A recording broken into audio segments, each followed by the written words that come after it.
What I'm going to be doing today is talking about political opinion blogs, kind of their history, where they come from, where they're going. I'm very laid back, as most people know.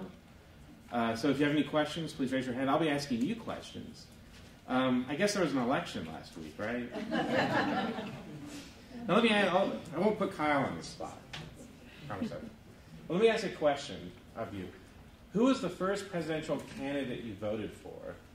This is being taped, so who was the first, and why did you vote for them, and where did you get your information? Three-part question. Okay. Bill Clinton. And why? Because I like his policies. And where did you get your information from? CNN. Okay, CNN. Now, how many people get that information primarily from CNN? Raise your hand. From where? CNN, cable news network. It's one of the sources. Yeah, one of the sources.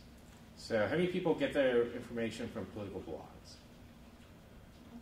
Okay. Does anyone know who Nate Silver is? Mm-hmm. I'll talk about this later. He started out as a political blog. He's a guy, I don't know if people are baseball fans. I'm growing my Cubs World Series victory grid. It tells you how much I know about baseball. But Nate Silver started out with Baseball Prospectus, and he basically called the election. And he started out with a political opinion blog. You know, he's constructed a model that's about 99% correct. That started out as a blog. The New York Times picked it up, I believe, in 2010. So I think, in other words, I think there's been a real revolution in the way we learn. I mean, if you want to look at Wolf Blitzer's face, that's fine, I suppose. But there's been a lot, and I've watched CNN too. But I think there's been a revolution, and today we're going to learn about, you know, where do political opinion blogs come from and where they're going. I probably gave away the ending by saying Nate Silver. I'm very bad with technology, so I'm going to do this slowly. Now, I know people can pronounce this. Maybe this is because I'm a Coke guy, but is it Pepys or Pepys? Samuel Pepys, right? Well, he was kind of a Pepys. Okay, Samuel Pepys was a 17th century English parliamentarian. He was kind of one of the big boys, right? Being the court of Charles II, I want to say. What people have done in the Samuel Pepys papers, and I don't want you to see this, is they put his diaries online. So you can read, like, what was Samuel Pepys writing on November 14th, 1662. So essentially, they've taken Pepys' diaries and created a blog out of them. I believe they started this maybe 6 or 7 years ago. I show that to kind of show you the value of blogs as historical documents. Our great friend Steve Kerber isn't here, but you know, I think that we're going to be archiving blogs. We are archiving blogs. Now, here's the history of political blogs. Does anyone remember the Monica Lewinsky affair? Right? Yes. Goes back to my Bill Clinton vote. That's right. There you go. It was reported not by NBC News. Michael Isikoff was reporting that. It went through the Drudge Report. It was first broke. And the Drudge Report at the time was kind of a conservative scandal sheet. Drudge got his start by basically going in garbage cans and pulling out memos. That's how the Drudge Report got started. Does anyone remember Trent Lott's praise of Strom Thurmond? I usually do a pretty good Trent Lott, but he was at a party. This is Strom Thurmond's 100th birthday. And he's like, now, if Strom Thurmond had been elected president in 1940... that's a horrible Trent Lott. If Strom Thurmond had been elected president in 1948, we'd all be better off. Which, as you remember, he ran the state rights platform. There wasn't a reporter there, but there was somebody from Talking Points Memo, which is a crucial blog. You should read that. Joshua Michael Marshall. And they broke that story. Lott had resigned as, I believe, majority leader in the Senate.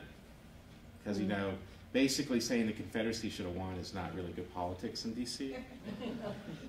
We all remember Howard Dean, right? Yeah.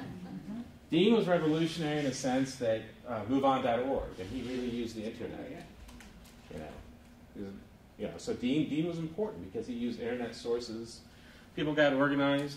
By 2004, people are regularly blogging at the Republican and Democratic conventions. Now, since we are in a library, I'm going to talk about libraries a little bit. Does anyone know what millennial means? I wrote a book, actually, called The Generation X Librarian, so I'm also plugging my book. But can anyone tell me what millennials are? Yeah, Kyle. It's your college students right now. Yeah, it's basically the generation, it depends on how you define it, from about 1980 to the present. You know, so these are the people that are supposed to have really text-heavy skills, though working the reference desk, I'm not certain if that's true. But you know, by using blogs, it's a way to reach people from a different generation, because they are used to being online. We do things like information literacy here, which we try to teach people how to assess the web. It's very important. You know, it's one of the great things we do is to teach people how to assess information correctly. So we use that for that. A lot of times students do pro or con papers.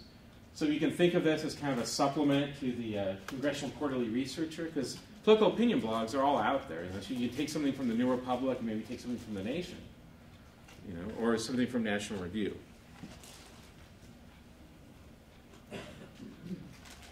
And you should evaluate. And this goes for everybody, not just students. You know, who's the author? What's their political affiliation? Is it archived? You know, this is a Kerberline question, but you know, it's important to archive these. You know, if it's not archived, then the person can go back, kind of like Stalin, and erase something on their blog. You know, but generally speaking, though, if it's out there, there's something called the Internet Web Archive. If you posted it, it's accessible. Is there a blog role? A blog role, I'll show you that in a second, is the blogs that you link to on the right-hand side, usually. I'll show you what that is. And are comments allowed?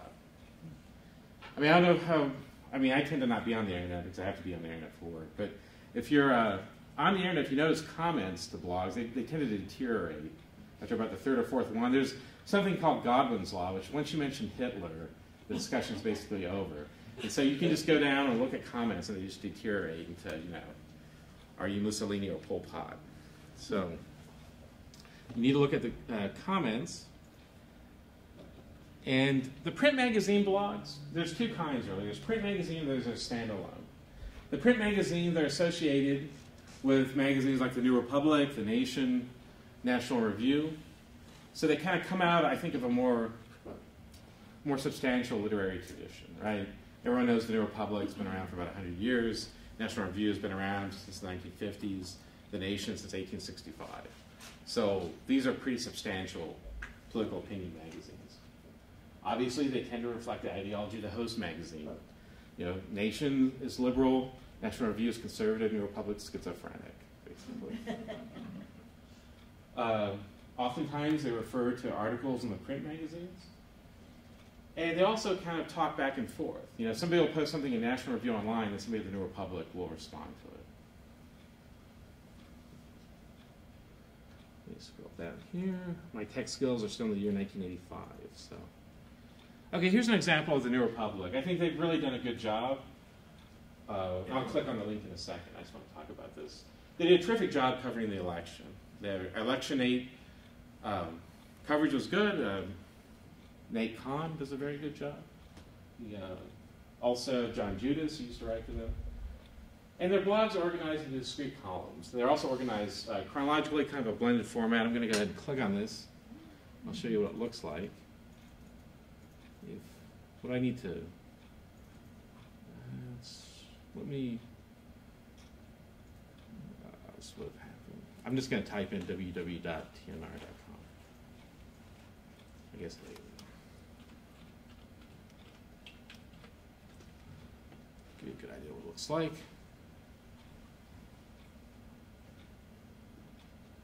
And you know, you'll notice, I'm going to sit down for a second.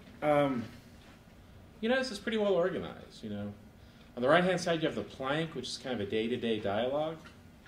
You'll see some of the editors. Noam Schreiber writes a lot. Election Aid is the election coverage. Nate Kahn has done a terrific job on that. Let me close. I've already subscribed. So, you know, when you're looking at this, I mean, most people have heard of the New Republic. This is a great way to have access. I mean, I subscribe to the print version personally.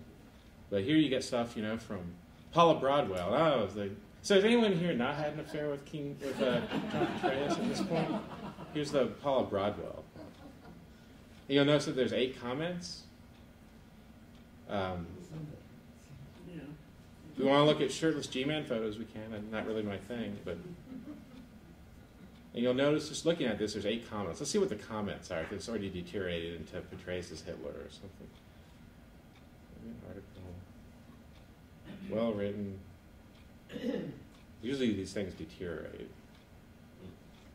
Oh, that's all right. Yeah, she was actually on the. I think I may have bought her book for the library. I don't know. Anyway, that's an example, a good example of what the New Republic looks like. Their blog. Let me close out of that and get back into.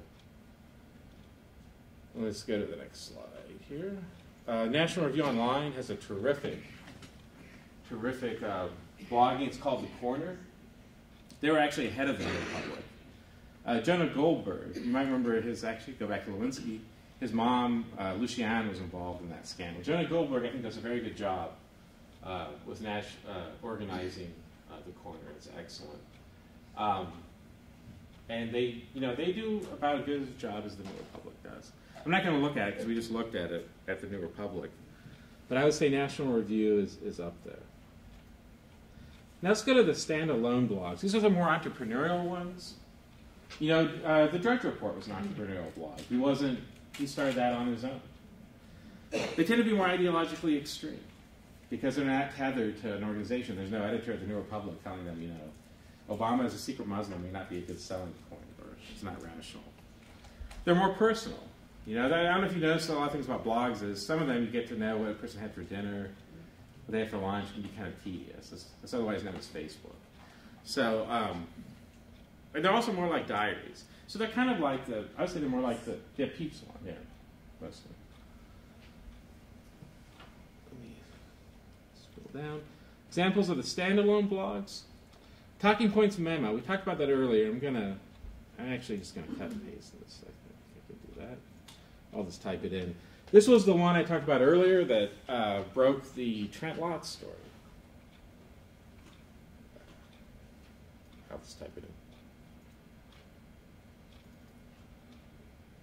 The other one is a conservative one. It's Powerline. It's a guy, the law professor at the University of Tennessee, Knoxville, does a really good job. Writes about law issues.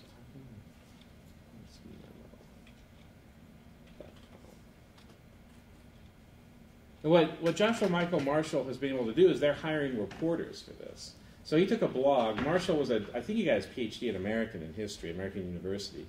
And so this is its own website right now. You'll see Losing It, the 6 most bizarre freakouts over Obama's re-election. You can kind of tell it's pretty liberal. And this is very good. They have the TPM Livewire, which I think is excellent. You learn that Cornyn is number 2 in the leadership. He looks a lot like John Connolly, kind of one of those handsome Texans. So,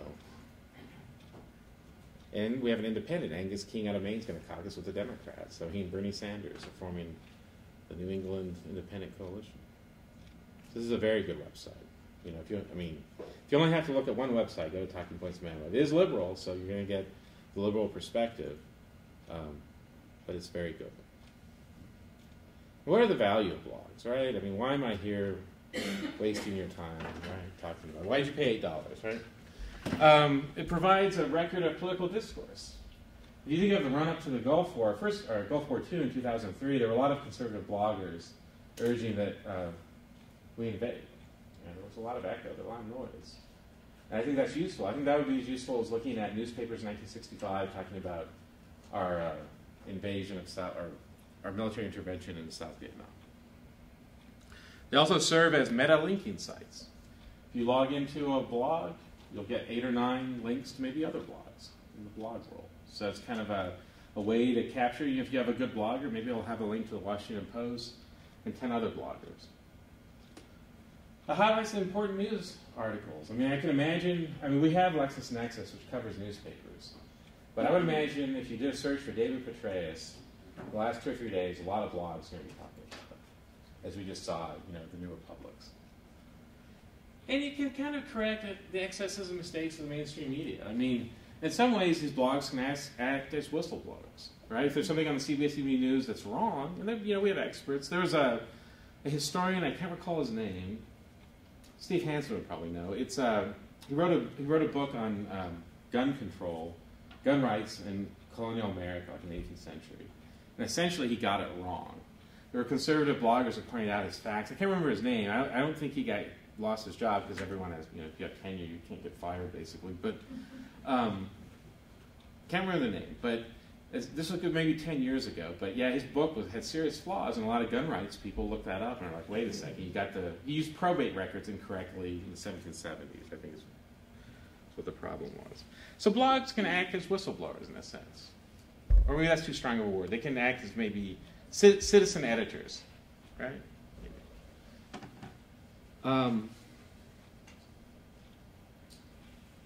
And let's see. And where are blogs going? I gave it away. As I mentioned earlier, I think that we're moving toward a more refined kind of blogging. I mean, you see experts that really know what they're talking about, especially economists. Everyone knows like Freakonomics, right? You've heard about that. So there's like a Freakonomics blog. You have economists like Brad DeLong out in California. They write, I think, very well on economics. I think Nate Silver really hit a home run by calling the election, basically. People that listen to Nate Silver could call the election within about 15 minutes. So I think blogs are moving in the direction, and you've seen improvements. I mean, it's less of a food fight and more, and I think it's, the internet's not good for civil discourse in general, because you're not facing the person you're talking to. But I think the discourse has gotten slightly better. So at that, I'll entertain any questions you have, happily. Yes, Charlotte. Erik, would you call the fact-checker sites blogs? Are they blogs? Yeah, that's an interesting question. I haven't really thought of that. I mean, I think that it's a very good question. I think they're blogs. I mean, it depends on what they're about. What they're. Yeah, I could say that. That's a blog. That's almost. Yeah. I think that's a good question. Yes, I would consider them blogs. I think they have a very big part. Right, Of the election and most of them. Yeah, you're right. Yeah, I would say they're blogs. That's excellent. Hi. I got a simpler question. How do you define a blog? Let's see. Today I define it. I mean, it's an evolving thing. The way I define a blog is that it is something that's online that has an individual or corporate or it's online, has an author, basically. So if you go online, because you're seeing modifications of blogs all the time. Facebook essentially is kind of like a blog. You can use it as a blog, right? So if it's online, if you're writing it, it's a writer writing something online. So, but the definition is evolving, just as technology is evolving. Yes, sir. I have a question. You said that the blogs kind of oversee the news and they comment on the news. Well, is it the other thing just as possible that the blogs actually shape the news, and that the whatever political party can feed stuff to the blogs, and then the blogs actually shape the news, where the newspaper columnists pick up what's on the blog and report it as fact? I think we're almost at that point right now. I think that's an excellent point. I mean, in terms of technology, I think blogs are driving some of the. It's a question of like old media, new media. When does the new media pass the old media? And I think you can make a compelling case that we're at the point where the new media is starting to, those are kind of sketchy terms. What's new media, what's old media? I mean, the New York Times blog, is that old media or is that new media? But I think you have a point there. You can definitely make the case that the new media is starting to drive the old media a little bit. That's a very good point. Pretty easy for a reporter to go to a blog and write that story. Right. Off the blog, right? Don't tell journalism schools that, sorry. No, you're right. That's an excellent point. Any other questions? It's also another avenue, though, for information. It's and whether it's accurate or not, it just depends on you, the reader. Whether it's what you believe. And Yeah, I partially agree with that, but there's also a lot of garbage on the internet. Sure, there is. Yeah. And I deal with students, or don't want to. We have marvelous students here, marvelous undergraduates. But I'm finding more and more that students really don't understand what's on the internet. And so there's a website I use sometimes. It's called martinlutherkingjr.org. If you Google it, it's like the fifth one that comes up, and it's a white supremacist website. Oh, yeah. And so people look at that, and they mask it up pretty well. I mean, if you're not smart, you can look at it and think maybe it's a reputable site. There's also Holocaust denial sites. Sure. And you can, the internet, Marx teaches us that, we fetishize technology, right?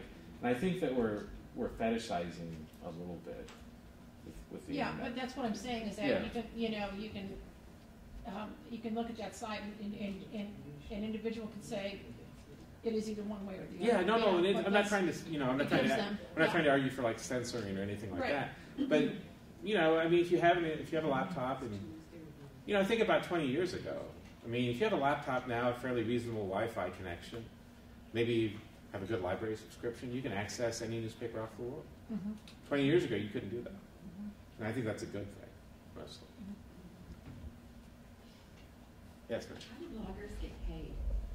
That depends, not very well. Depends what kind of blogger you are. A good friend of mine, Jason Zengerle, who's the senior editor of the New Republic, he's published a great article in New York Magazine on Jesse Jackson Jr. You should read. I don't think he was paid to be. He sort of had a blog, but he wasn't paid. I think it depends on what you're doing. I mean, anybody can create like a website and set up I don't have a website of my own. I just have a blog. You can create your blog and maybe set up a paywall access and charge people like 50 cents. You can make money that way. I mean, you're going to have to be really smart and interesting to do that. Bloggers, like Andrew Sullivan's over. How many people have heard of Andrew Sullivan? He used to be the senior editor of the New Republic. And he basically, I don't know where he's at now. He used to be at the Atlantic. I think it was the last place he was at. But he basically, his website's excellent. He refashioned himself, going from a senior editor of the New Republic to a blogger that people want to see. I don't think you have to pay for him. But I mean, I would say, a lot of blogging is like, what do I have for lunch? It's just really tedious and narcissistic. I'm sorry, Erik, I think at the beginning you talked about how to determine credibility Excuse me. of Yeah. bloggers. Could you redo that again? Yeah, let me pull that up. Thank you. Tell we have a librarian in the audience. Hey, she's still here, emeritus librarian. Yes, let me pull that up. Evaluation questions.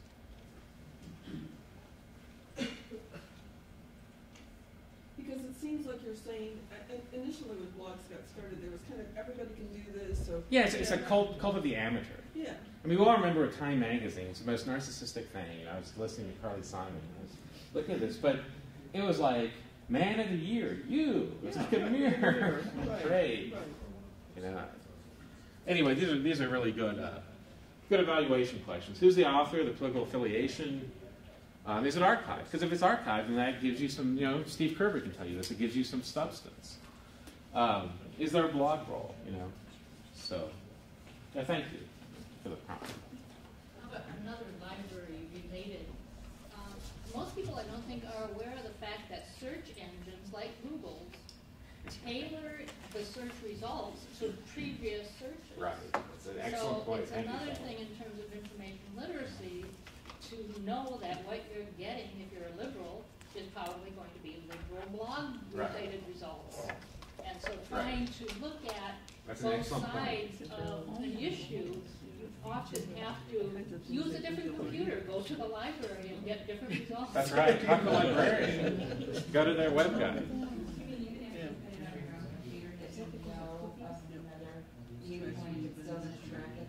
It may still give you slanted results in terms of bringing the things that you most want, we're so isolated into our own, we look at things that we're interested in, so they feed you things that you're interested in, so you'll buy things that you're interested in, and therefore the search engines are tailored to go after your own political views. So, particularly in using blogs, it's one other thing to look at. I'd look at it. Yeah, no, those are all excellent points, Sean. And they do that by capturing your data, so you need to all wear tinfoil hats at them. What about the transponders that Obama, I just got my flu injection and now the government's... You see that stuff on the internet all the time. Yes. From a very non-techie person, how do you... Which I am. Yeah, well, join the group then. Anyway, how do you access a blog if you just want general information? If I don't want to go to New Republic site or Nation site or New York Times, I just want to access blogs in general. What I do, and I'm kind of old media, I'm kind of old school, is I'll go to the New York Times website. You know, because they have blogs on there. I mean, I can show you. Let me pull up the New York Times. And I think, you know, what's the Times? You get 10 freebies now, and then you have to pay. But let me pull up. I always go to the New York Times, right? So let me show you. They have some really good blogs. Is there a blog directory, Erik? I mean, is Not that I know of. That's an excellent question. There probably is, but so I tend to go to like the political opinion. I mean, Maybe you should publish it. yeah, I should. If the Friends will fund it, I'll be happy to. No, thank you. It's very kind. Okay, so here's the New York Times, and they have their op-ed page. They also have bloggers like Tom Egan is really good. If he still blogs, haven't read, or Douthit's a pretty good conservative. He also has a blog, and you know I think that when you talk about blogs, you talk about opinion a lot. I know I'm getting into opinion, but yeah, campaign stops. This is a blog. So this is what Ross Douthit's saying about Petraeus. In answer to the question, yes, there are several blog directories. You just do blog directory. Okay, great. Even like the 50 best. Charlotte should write the book. Come on. So does that answer your question? I'll just do a couple others too. Huffington Post is pretty good, but they don't pay their journalists. They tend to reprint, so they rip off their journalists. But I'll still. Huffington Post is also liberal. You know, if you want the liberal perspective, HuffPo is the one to go to. Conservative is, I want to say, like News Conservative Day. I haven't read them in a while. But I went back to Huffington Post now. I'm sorry. Let's go to Huffington. We'll do Huffington Post.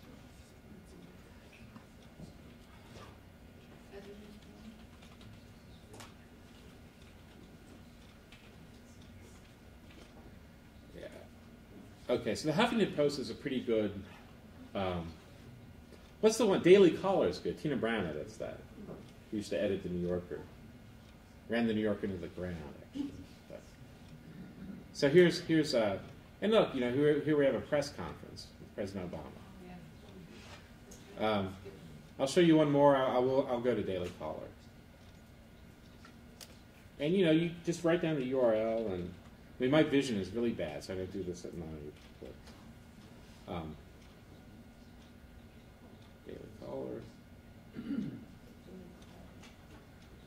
And Tina Brown, and that's pretty easy to remember, the Daily Caller. I see it in big print, that's right. Yeah, I mean, I can barely, yeah, so Daily Caller is good. Does anyone have like a favorite online news source they want to talk about too, maybe?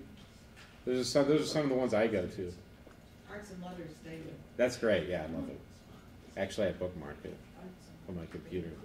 Oh, Yeah, you can get that's all marvelous. sorts of magazines and newspapers from another. Yeah, I'll pull that one up, thank you. Yeah, pull that one. Nothing but blogs. Yeah, Arts and Letters Daily is terrific. It originally started out as the Chronicle of Higher Education. It still may be associated. The gentleman that started it has since left us, but so I have it bookmarked on the URL. Okay.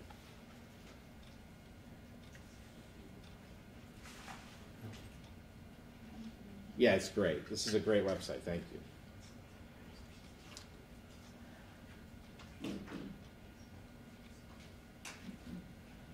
Like Chairman Mao, they're picking on poor Mao here. Mao's Great Leap Forward cost $36 million. They link to, it's in the Nation, so an article. They tend to be pretty ideologically balanced too, I found. Totalitarianism, famine, and us. But you know, it's like you look at their blog roll. It's like the New Republic, New York Review of Books. Look at all the newspapers. Yeah, it's great. Thank you. Can't believe I forgot about that. Yeah, it's terrific.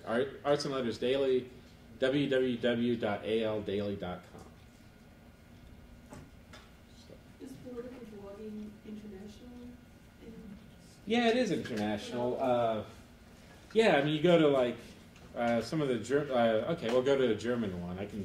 This is the newspaper of the old East German Communist Party, actually.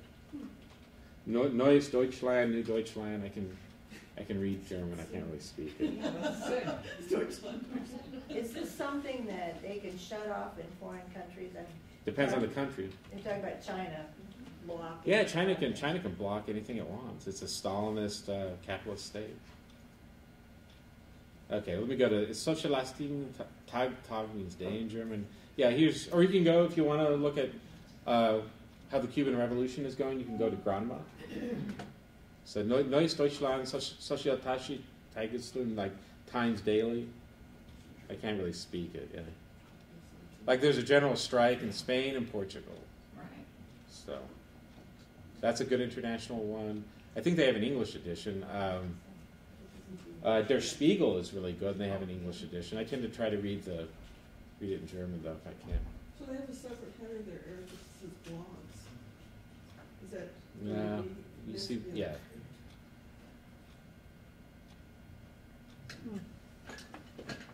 Yeah, der kleinen Spaß, I think kleine means small, right? So, let's look at Grandma real quick, see what's going on in Cuba. It always goes back to Cuba. You know, SIUE, we have a really good relationship with the University of Havana. You know, here we go. See what El Comandante is doing. This is in English.